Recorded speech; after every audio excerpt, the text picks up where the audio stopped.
Merhaba dostlar, ben Ozan. Yeni modeller geldi, fiyatlar değişti. Şu anda piyasayı dolar kurunu yeni çıkan ve fiyatı daha alınabilir konuma gelen tabletleri düşündüğümde hepsini derleyip toparladığım zaman bu piyasada alınabilecek en iyi tabletleri inceleyeceğiz. Baştan belirteyim, her zamanki gibi bu videoda herhangi bir sponsorluk yok. Yani benim almayacağım, önermediğim hiçbir tablet bu listede olmayacak. O yüzden içiniz rahat olsun. Fakat tablet alırken nereden aldığımız ve satıcılar da çok önemli. Bu tabletlerin hepsinin en ucuz, güvenilir satın alma linkleri açıklama ve yorumlarda var. Oradan rahatlıkla alabilirsin. Açıkçası şu anda tablet fiyatları da dolar kuruna oranla iyi seviyede. Eğer tablet almayı düşünüyorsanız bu aralar bence tam zamanı diyebilirim. Çünkü daha beklediğim zamlar henüz gelmedi. Alacaksanız ertelemeyin. Ve sizce bu seriyi yeni modeller çıktıkça, fiyatlar değiştikçe ara ara güncelleyelim mi? Güncelleyelim diyorsan alt taraftan beğenip abone olup zili açmayı unutma. Serinin devamı tamamen size bağlı. Ve burada 10.000 ile 15.000 bandı hariç her fiyattan tek cihaz seçmeye çalıştım. Çünkü bu fiyat bandında oyun için öğrenciler veya dizi film izlemek isteyenler için 3 tane sağlam tablet var. Şimdi hiç uzatmadan bu piyasada alınabilecek en ucuz tabletimize başlayalım. Hem performans hem de deneyim olarak düşündüğümde listelerimin vazgeçilmezi Tab A9 Plus'ı görüyoruz. Ekran tarafında 11 inç Full HD Plus TFT bir panelle gelirken 90 Hz'lik bir tazeleme hızına sahip.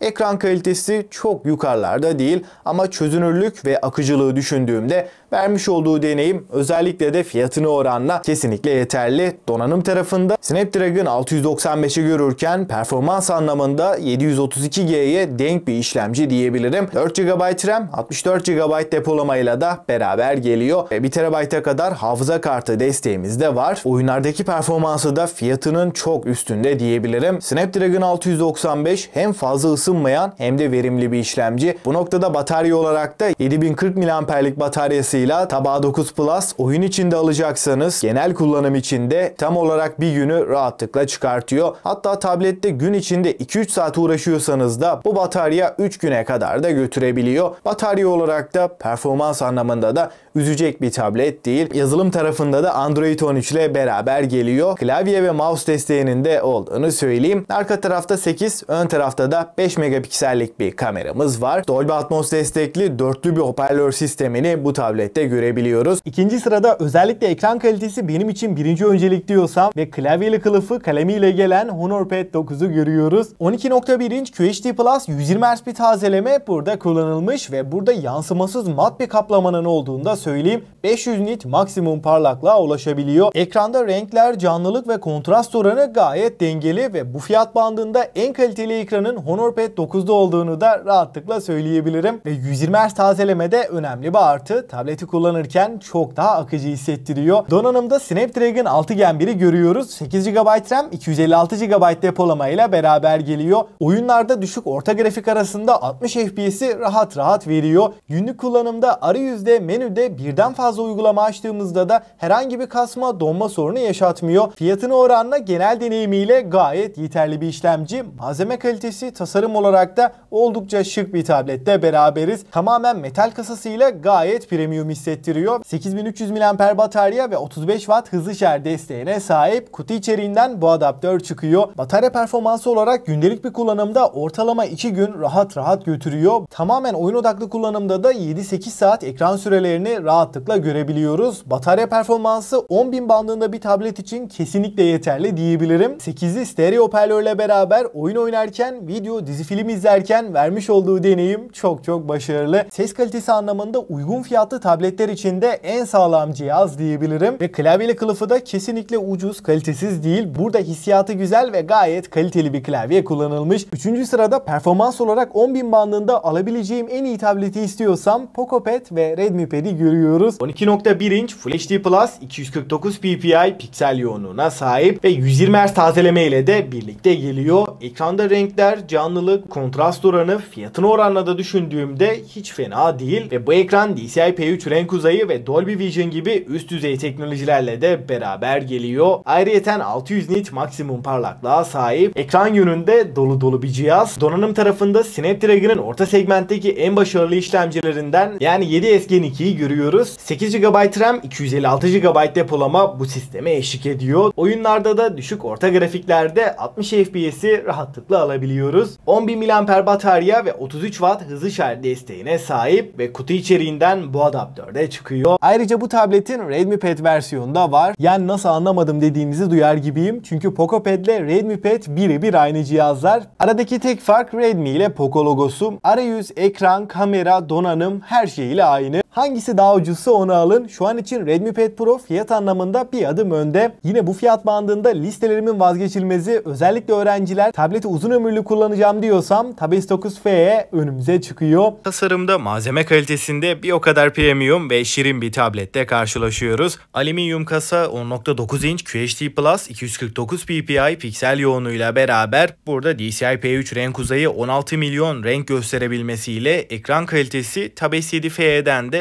bir adım önde diyebilirim. 90 Hz'le beraber de daha akıcı ve tepkisel bir ekranla beraberiz. Özellikle çizim yapmak, not tutmak için bir tablet alacaksanız ve kompakt, daha taşınabilir bir tablet olsun dediğinizde Exynos 1380 Yonga seti performans olarak günlük kullanım, uygulamalar, not tutmak, dizi film izlemek için bu işlemci oldukça yeterli. PUBG gibi yüksek grafikli oyunlarda son gelen güncellemelerle beraber artık 60 FPS alabiliyoruz. Çizim, not alma konusunda kalemin tepkiselliği kesinlikle başarılı. Bunun dışında Samsung DeX desteği tabii ki varken 8000 mAh batarya, 45 Watt hızlı şarj desteğine sahip. Batarya performansı eğer tableti çok zorlamazsanız, yani not tutmak, PDF okumak için kullandığınızda ortalama 8 saat ekran süresi verebiliyor. S9 FE Android 13 ile gelirken 4 yıl Android, 5 yılda güvenlik güncellemelerini alacak ve IP68 sertifikasıyla da olası su sıçramalarına karşı korunuyor. Bütçem 15.000 civarında, benim için ekran kalitesi ve performans birinci öncelik diyorsan da iPad 10 en mantıklı tablet. 10.9 inç QHD Plus Retina IPS bir panelle gelirken iPad 9'dan en önemli artısı çerçevesiz tasarımı. Donanım kısmında 5 nanometre A14 Bionic ile gelirken 4 GB RAM, 64 ve 256 GB olarak iki farklı depolamayı görüyoruz. Ve iPad 10'u listenin ilk iki cihazından ayıran en önemli detay kesinlikle performans. Çünkü zaten PUBG'de, Call of Duty Mobile'de oyun adeta akıyor. Normalde bu tablet 120 FPS'i de destekleyebilecek bir cihaz. Ancak burada ister 90 ister 200 FPS versin, ekranımız 60 Hz olduğu için deneyim olarak bize bir katkısı olmayacak. O yüzden ayarlarda 90'da 120 FPS de yok. Ama oyunlarda ben hiçbir şekilde FPS drop'u nadir bile olsa kasma donma yaşamak istemiyorum diyorsanız iPad 10 şu anki fiyatıyla 15-20 bin bandının alınabilecek en mantıklı tabletlerinden biri.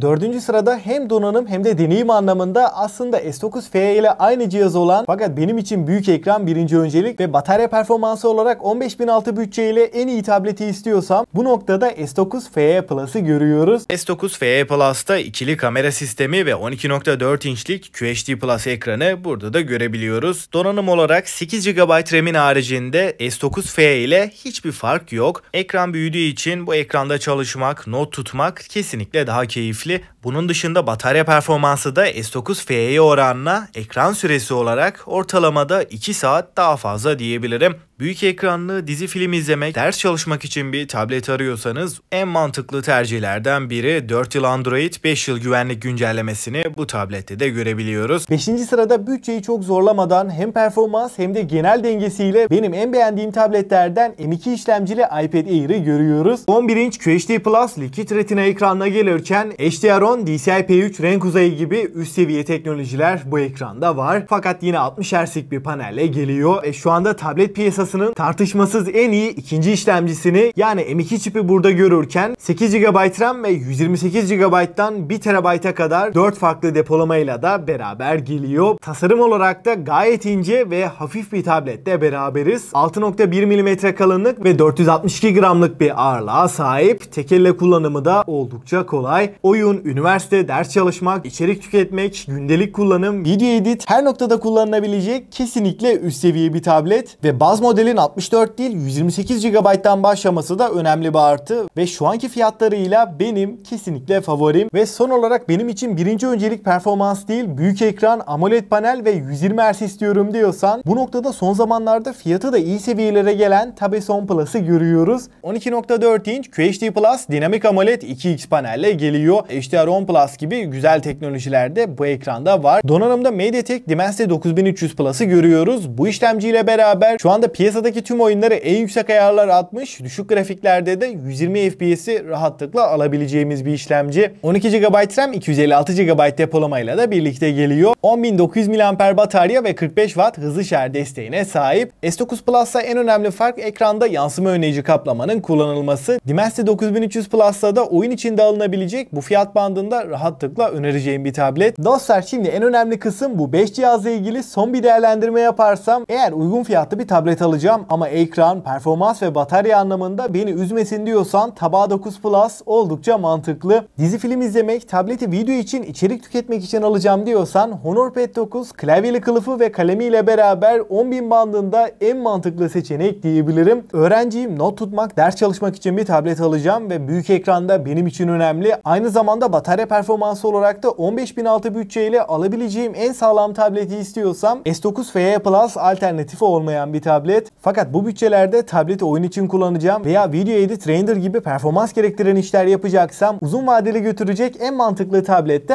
iPad 10 ve 20.000 bandında da özellikle M2 işlemcisiyle Android tabletlerle kıyasladığımda açık ara önde olan iPad Air benim favorilerimden. Özellikle performans odaklıysanız bu fiyatlarda alternatifi olmayan bir tablet. Ama benim M2 gibi çok güçlü bir işlemciyle işim yok. Tableti içerik tüketmek, oyun oynamak, çizim yapmak için alacağım. Büyük ekranlı ve alabileceğim en iyi ekranla beraber batarya olarak da en sağlam tableti istiyorsam Tab S10 Plus genel tablet piyasasını düşündüğümde Android tabletler için de en mantıklı seçenek diyebilirim. Açıkçası listeye de genel anlamıyla baktığımda bu piyasada fiyat, performans, deneyim her anlamda düşündüğümde en iyi tabletler bunlardı. Şu anki piyasada çoğumuz için de en mantıklı aralık 5.000 ile 27.000 bandı diyebilirim. Tablet alırken nereden aldığımız satıcılar çok önemli. Bu tabletlerin güvenilir satın alma linkleri açıklama ve yorumlarda var ve ek olarak fiyatlar değişiyor. Bazen stoklar tükenebiliyor. Önerdiğim tüm tabletler için ayrı bir listede oluşturdum. Eğer videoyu sonradan izliyorsan ona da bak derim. Ve serinin devamı da size bağlı. Videoyu beğenmeyi ve abone olup bildirimleri açmayı unutma. Destekleriniz benim için çok önemli. Aklına takılan bir soru olursa da mutlaka yorumlarda buluşalım. Ben Ozan. Sonraki videoya kadar kendinize çok iyi bakın. Hoşça kalın.